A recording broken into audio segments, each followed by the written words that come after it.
Assalamualaikum warahmatullahi wabarakatuh. Saudaraku yang saya cintai karena Allah Subhanahu wa taala, pertemuan kali ini kita akan membahas singkat bagaimana pesan-pesan yang disampaikan oleh Allah Subhanahu wa taala melalui surat At-Tin.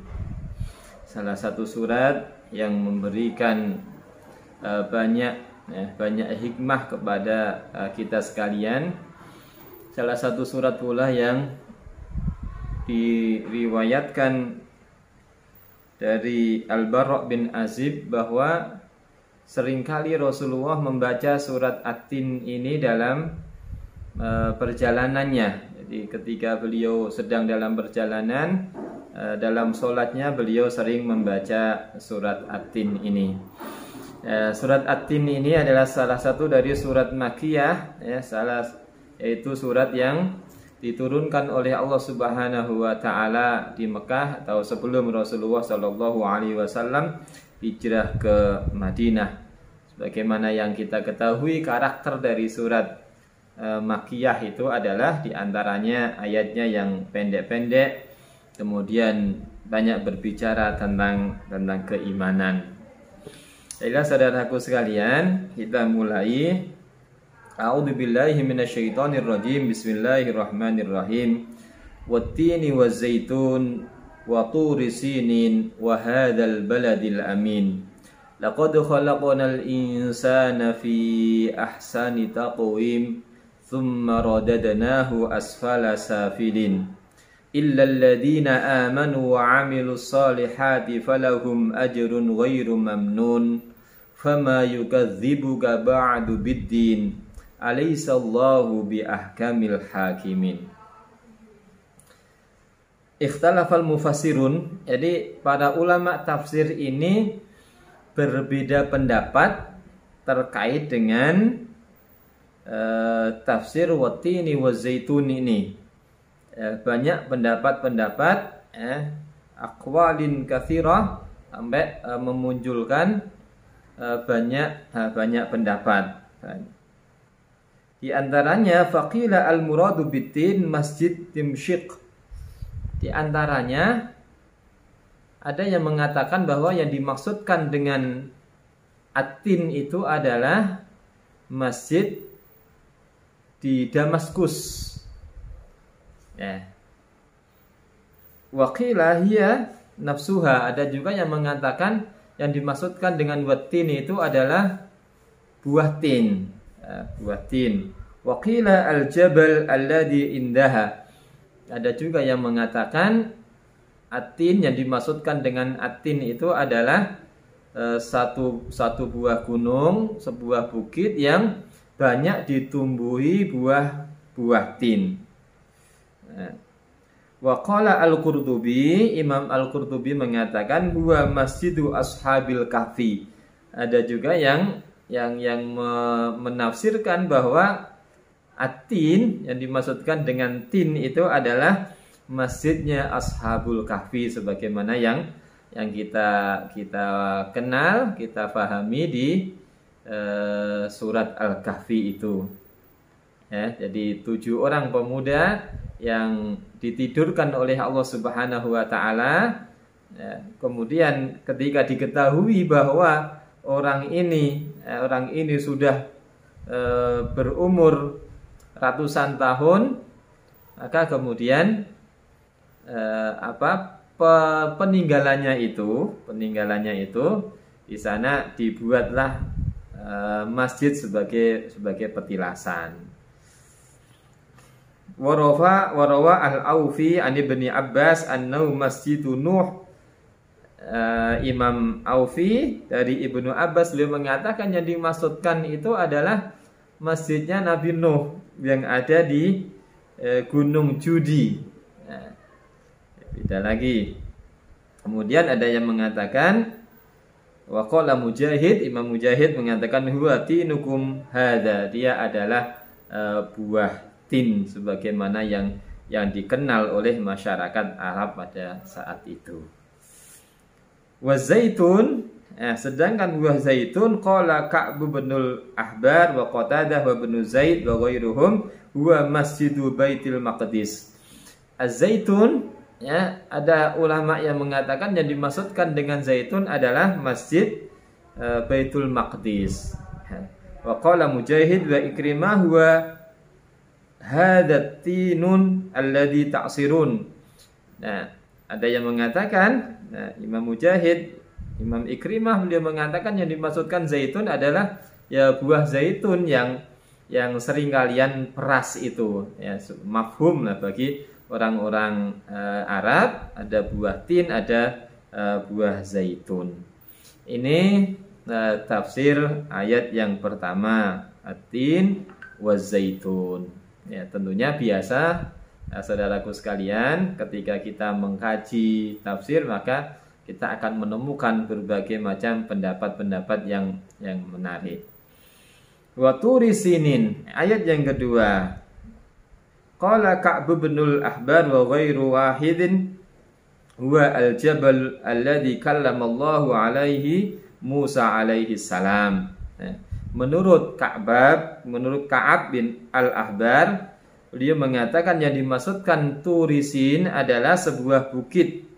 Ya, sebuah bukit, ya, Bukit Tursina yang kita kenal, yang di sana Allah Subhanahu wa taala berfirman kepada Nabiullah Musa alaihi salam. Wa hadzal baladil amin. Dan negeri ini yang aman, yakni Makkah, yang dimaksudkan adalah negeri Mekah.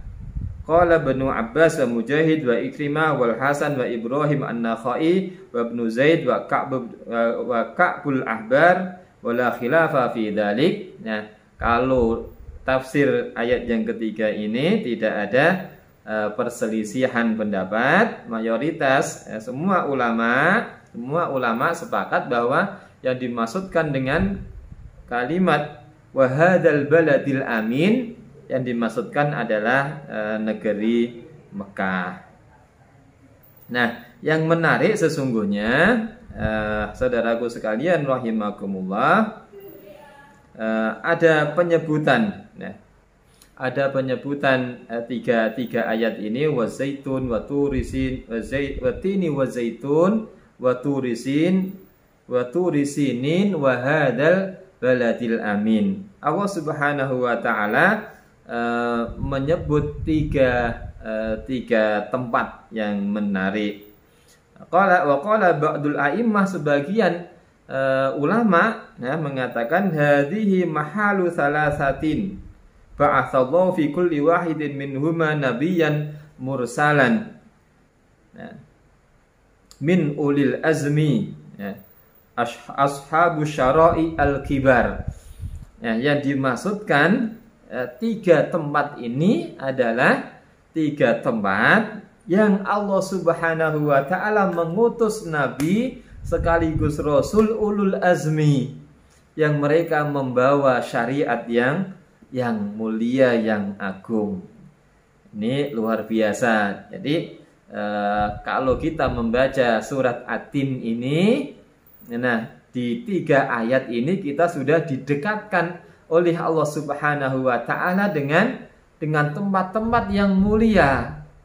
Ya, perasaan kita akan dibawa oleh Allah Subhanahu wa taala dengan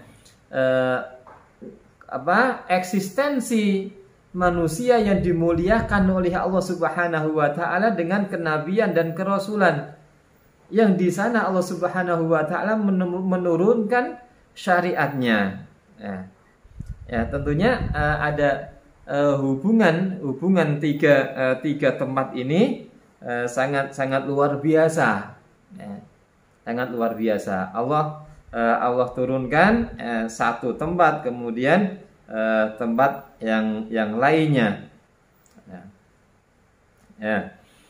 Jadi tiga tempat itu yang dimaksudkan adalah mahallatut tin wa zaitun wa hiya Baitul Maqdis allati ba'atsallahu fiha Isa bin Maryam alaihi salam. Yang dimaksudkan dengan at-tin wa zaitun ya adalah Baitul Maqdis, yang di sana Allah Subhanahu wa taala mengutus Isa putra Maryam. Wathani Turi Sinin, yang kedua adalah Bukit Tursina, yang di sana Allah Subhanahu wa taala berfirman kepada Nabiullah Musa alaihi salam. Watsalis, dan yang ketiga adalah Makkah, wa huwa al-balad al-amin alladzi man dakhalahu kana amina. Yang di sana Allah Subhanahu wa taala berfirman, siapa yang masuk ke daerah Mekah itu maka dijamin keamanannya. Yang di sana Allah Subhanahu wa taala mengutus Nabiullah Muhammad sallallahu alaihi wasallam. Yang menarik adalah Allah Subhanahu wa taala mengurutkan ayat demi ayat ini, mulai dari At-Tin, dari kedudukannya Nabi Isa alaihi salam, kemudian bergeser kepada Nabi Musa alaihi salam yang mempunyai kedudukan lebih tinggi daripada Nabi Isa, karena Nabi Musa adalah nabi yang diajak berbicara oleh Allah Subhanahu wa taala. Kemudian naik lagi kepada Al-Makkah, yang di sana ada Nabi Muhammad sallallahu alaihi wasallam yang kemuliaannya di atas kedua nabi ini. Jadi at-tartib ini memberikan pesan kepada kita urutan kemuliaan, memberikan pesan kepada kita kemuliaan di atas kemuliaan. Kemudian saudaraku sekalian rahimakumullah, laqad khalaqnal insana fi ahsani taqwim. Hadza huwa al-muqsam alaih. Ini yang dijadikan setelah Allah bersumpah maka kita akan menemukan, seperti biasa ketika kita mengkaji tafsir, setiap Allah bersumpah itu maka di sana ada rahasia besar yang ingin disampaikan oleh Allah Subhanahu wa taala. Jadi setiap ada awalan surat yang di sana Allah bersumpah, wal asri misalkan, wal laili, termasuk wattini wazaitun, maka bersiap-siaplah gitu, bersiap-siap. Jadi perasaan kita sudah kita persiapkan, ada pesan krusial yang ingin disampaikan Allah, ada pesan besar yang ingin disampaikan oleh Allah Subhanahu wa taala terkait dengan diri kita sebagai manusia, sebagai hamba ini. Maka kita menemukan apa sesungguhnya yang diinginkan oleh Allah Subhanahu wa taala dari kemuliaan demi kemuliaan ini. Ternyata laqad khalaqnal insana fi ahsani taqwim. Sungguh kami menciptakan manusia dalam bentuk yang paling sempurna, fi ahsani suratin wa syaklin. Jadi dalam bentuk fisik yang terbaik, dalam bentuk onderdil yang paling sempurna, semuanya ini diberikan oleh Allah Subhanahu wa taala kepada manusia. Yang sekaligus ini menunjukkan bagaimana kemuliaan manusia ini. Apa kaitannya dengan ketiga ayat yang sebelumnya tadi? Seakan-akan Allah ingin menyampaikan pesan bahwa kemuliaan manusia di atas makhluk-makhluk yang lain ini, Allah memberikan muqaddimah dengan tempat-tempat yang mulia. Kemuliaan manusia ini sejajar dengan kemuliaan tempat-tempat yang disebutkan oleh Allah Subhanahu wa taala. Allah memuliakan Baitul Maqdis, Allah memuliakan Nabi Isa alaihi salam, Allah memuliakan Bukit Tursina, Allah memuliakan Nabiullah Musa alaihi salam, Allah memuliakan Mekah, Allah memuliakan Nabi Muhammad sallallahu alaihi wasallam. Kalau ada nabi yang mulia, ada nabi yang ulul azmi, ada nabi yang biasa, maka Allah menciptakan makhluk pun juga demikian. Ada makhluk yang biasa, ada makhluk yang luar biasa juga. Dan Allah menempatkan manusia ini dengan segala kesempurnaannya itu didudukkan oleh Allah Subhanahu wa taala posisi makhluk yang paling mulia di antara makhluk-makhluk yang lainnya. Nah, inilah laqad khalaqnal insana fi ahsani taqwim. Tsumma radadnahu asfala safilin ay ilan nar. Kemudian kami kembalikan manusia itu pada posisi yang paling rendah, pada posisi yang paling rendah, yaitu di neraka. Qalahum Mujahid wa Abul Aliyah wal Hasan wa Ibnu Zaid wa ghairuhum thumma ba'da hadal Hasan wan nadarah masirahu ilan nar. Nah, kemudian sesudah manusia menempati pada posisi yang paling mulia ini, maka kemudian Allah akan mengembalikan, menjadikan manusia itu pada posisi yang jelek, pada posisi yang hina. Illam yuti illaha wa yattabi ar-rusula. Ketika manusia itu tidak mau mengikuti Allah dan Rasulnya, jadi kemuliaan manusia itu akan sirna, kemuliaannya itu akan hilang ketika mereka tidak mau mengikuti petunjuk Allah Subhanahu wa taala dan Rasulnya. Tsumma radadnahu asfala safilin.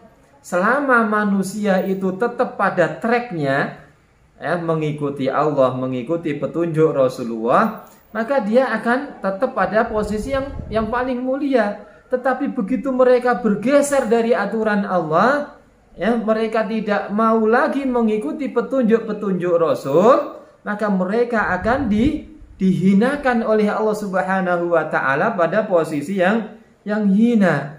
Illal ladzina amanu wa amilus shalihat. Nah, inilah kuncinya. Kemuliaan itu akan tetap menempel ketika ada iman dan amal sholih. Jadi ini kuncinya ternyata. Kemuliaan manusia harus tetap dipertahankan dengan apa? Dengan keimanan, dengan amal soleh. Wa qala ba'duhum, sebagian mufasir mengatakan tsumma radadnahu asfala safilin. Mereka menafsirkan ayat ini ai ila ardalil umur. Mereka menafsirinya kepada usia yang paling lemah, pada usia yang paling tua. Kemudian Allah mengembalikan kehebatan manusia itu kepada kembali kepada kepikunan. Jadi sebagian ulama ada yang menafsirkan ini kepada kepikunan, usia yang paling tua. Nah,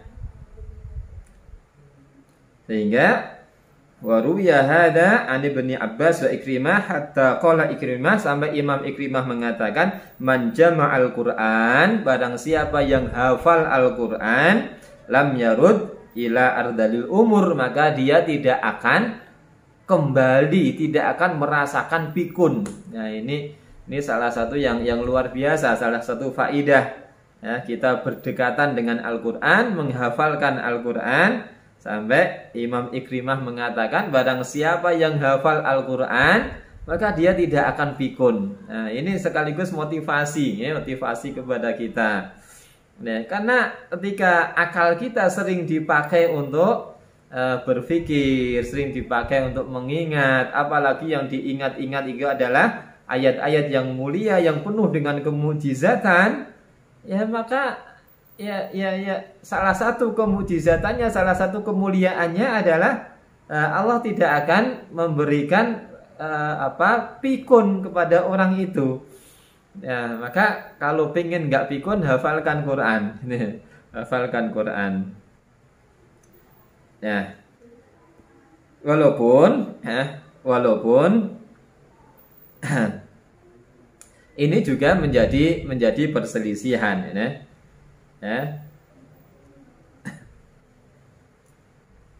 karena ternyata kalau yang dimaksudkan itu kepikunan, maka kita dapatkan ternyata ada juga orang-orang mukmin yang pikun itu. ada juga orang-orang yang orang mukmin yang pikun. Maka bagaimana kaitannya? Kaitannya laqad khalaqnal insana fi ahsani taqwim. Nah, di mana letak kesempurnaan manusia ini? Kalau kemudian orang yang beriman pun kemudian pikun gitu. Maka ini yang menjadikan sebagian ulama membantahnya, tidak sepakat dengan makna yang dimaksudkan summa radadnahu asfala safilin ini adalah kepikunan, enggak, tetapi yang dimaksudkan adalah annar tadi, annar dalam kondisi terhina karena tidak beriman. Ini selaras dengan firman Allah di surat Al-Asr, wal asri innal insana lafi khusrin illal ladzina amanu wa amilus solihati wa tawasaw bil haqqi wa tawasaw bis sabr. Semua manusia itu rugi kecuali siapa? Orang yang beriman, orang yang beramal soleh, yang saling menasihati dalam kesabaran. Wa tawasaw bil haqqi wa tawasaw bis sabr, dan saling menasihati dalam kebenaran dan kesabaran. Nah, maka ini lebih nyambung, lebih nyambung makna ini, bahwa Allah mengembalikan manusia dalam kehinaan itu maksudnya adalah ketika mereka tidak mengikuti Allah, tidak mengikuti petunjuk Rasulullah, tidak mau beramal soleh, tidak mau beriman, maka dia akan kehilangan kemuliaan mereka sebagai seorang manusia, sebagai makhluk yang paling mulia itu. Tsumma qala fa ma yukadzibu ya bani Adam. Ba'du biddin bil jazai fil ma'ad. Maka apa yang mendustakan kalian terhadap hari pembalasan itu? Sedangkan engkau tahu bahwa orang yang menciptakan sesuatu, maka dia bisa mengembalikan sesuatu itu. Walaqad alimta al-bida'ah wa arafta anna man qadara 'alal bida'ah fahuwa qadirun 'alar ruj'ah bi tariqil ula. Bahwa kalian tahu bahwa orang yang menciptakan itu mestinya mampu untuk mengembalikan. Tukang kayu yang biasa membuat meja itu mestinya kalau mejanya rusak, mesti dia bisa memperbaiki gitu. Bagaimana pula dengan Allah Subhanahu wa taala? Kalau Allah mampu menciptakan manusia dalam kondisi, dalam bentuk yang sebaik-baiknya, maka Allah pula mampu untuk meletakkan mereka pada posisi yang paling hina. Kalau Allah mampu menciptakan manusia dari ketiadaan, maka Allah pula mampu untuk membangkitkan manusia untuk hidup kembali. Fama yukadzibuka ba'du biddin. Qala ma'adallah anni bihil insan wa hakadha qala Ikrimah wa ghairuhu. Jadi, saudaraku sekalian rahimakumullah, inilah yang dimaksudkan oleh Allah Subhanahu wa taala. Jadi kalau orang-orang kafir mendustakan hari pembalasan, mendustakan kebenaran ajaran Islam, mendustakan ajaran Rasulullah sallallahu alaihi wasallam, maka ayat ini mengingatkan, menautkan kembali ikatan hatinya bahwa ajaran Islam itu dari Allah Subhanahu wa taala, yang dibawa Rasulullah itu dari Allah Subhanahu wa taala. Bahwa penciptaan manusia itu dari Allah Subhanahu wa taala. Maka kembalinya kita itu adalah kepada Allah. Sumber kebenaran itu adalah dari Allah Subhanahu wa taala, bukan dari nafsu. Maka alaihissallahu bi ahkamil hakimin, bukankah Allah adalah zat yang maha adil, yang maha hakim, yang paling adil, yang paling mampu menghakimi, yang paling mampu memberikan keadilan, yang paling mampu memutuskan tanpa ada perselisihan. Amma huwa ahkamul hakimin alladzi la yajuru wa la yadhlimu ahadan, yang Allah tidak pernah mendolimi kepada siapapun juga, Allah tidak pernah menyakiti kepada siapapun juga, ya, apalagi terhadap makhluknya, ya, Allah tidak pernah menyakiti, Allah tidak pernah berbuat zalim kepada makhluknya, ya. Dan sebagian di antara adilnya Allah Subhanahu wa taala adalah diciptakannya kiamat ini, diciptakannya hari akhir ini. Kenapa? Dengan adanya hari kiamat ini, maka orang yang selama hidupnya di dunia itu dizolimi, maka dia mendapatkan keadilan di sini. Nah, ini bagian dari keadilan Allah Subhanahu wa taala. Bisa dibayangkan saudaraku sekalian, kalau kita mengikuti pahamnya orang-orang kafir yang tidak meyakini adanya hari akhir misalnya. Terus di mana letak keadilannya? Ya, kalau di dunia dia menjadi dizolimi temannya, dizolimi saudaranya, kemudian dia meninggal dunia, maka dia terus dalam kondisi terzolimi. Gitu. Terus di mana letak keadilannya? Gitu. Ya, maka Ibnu Katsir mengajak kita berlogika, ya, di antara bukti keadilan Allah Subhanahu wa taala adalah Allah jadikan hari kiamat, Allah jadikan hari pembalasan. Ya, sehingga yang di dunia itu dizolimi, maka dia mendapatkan keadilan di sana. Bahkan dia bisa membalas kezoliman saudaranya itu.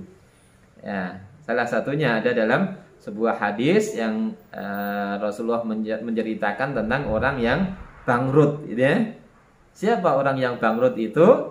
Bukan masalah bisnis ternyata, tetapi adalah orang-orang yang selama di dunia mendolimi saudaranya. Maka di akhirat nanti, ya, maka pahalanya akan diberikan kepada orang yang dizolimi itu. Ketika pahalanya, karena banyaknya orang yang dizolimi, pahalanya sudah habis, gak ada lagi yang bisa diberikan kepada orang yang pernah dizolimi, maka dosa-dosanya, ya, dosanya orang yang dizolimi itu dikurangi, diberikan kepada mereka. Ini bentuk keadilan Allah Subhanahu wa taala. Nah, maka alaihissallahu bi ahkamil hakimin, salah satu riwayat dari Abu Hurairah, fa idza qara'a ahadukum battini wazaitun fa'ata ala akhiriha, ketika salah satu di antara kalian membaca surat At-Tin sampai akhir ayat, alaihissallahu bi ahkamil hakimin falyaqul bala wa ana ala dzalika minasyahidin, maka disunahkan bagi yang membaca ataupun yang mendengar untuk mengatakan bala, iya ya Allah, wa ana ala dzalika, dan saya menjadi saksi atas yang demikian itu. Nah, sebagai bukti keyakinan, bukti keimanan kita atas kebenaran firman-firman Allah, atas keadilan Allah Subhanahu wa taala, atas kebenaran yang disampaikan oleh Allah Subhanahu wa taala. Jadi inilah saudaraku sekalian, surat At-Tin memberikan pelajaran kepada kita tentang sebuah kemuliaan yang Allah berikan kepada seorang makhluk yang bernama manusia. Sebagaimana Allah pernah berikan juga kemuliaan itu kepada tempat-tempat yang lain, bahkan pada makhluk yang lain, bukit. Allah berikan kemuliaan kepada buah, Allah berikan kemuliaan kepada sebuah kota, maka Allah memberikan kemuliaan itu juga kepada makhluknya yang bernama manusia.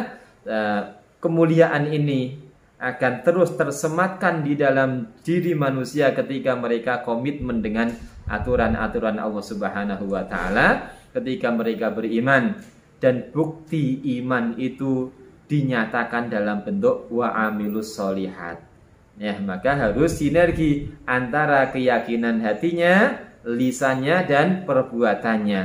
Maka mari kita buktikan keimanan kita itu dengan perbuatan baik, dengan amal soleh kita, taat kepada semua perintah-perintah Allah Subhanahu wa taala, berbuat baik kepada sesama kita, kepada orang tua kita, tetangga kita, berbuat baik kepada lingkungan kita, termasuk juga kepada tumbuhan, kepada hewan dan sebagainya. Nah, jangan sampai kemudian kemuliaan kita didrop oleh Allah Subhanahu wa taala, dihilangkan oleh Allah Subhanahu wa taala sampai pada posisi asfala safilin, pada posisi terendah ketika kita tidak meyakini kebenaran Allah Subhanahu wa taala. Wallahu a'lam bishawab. Hadanallahu wa iyyakum ajma'in. Assalamualaikum warahmatullahi wabarakatuh.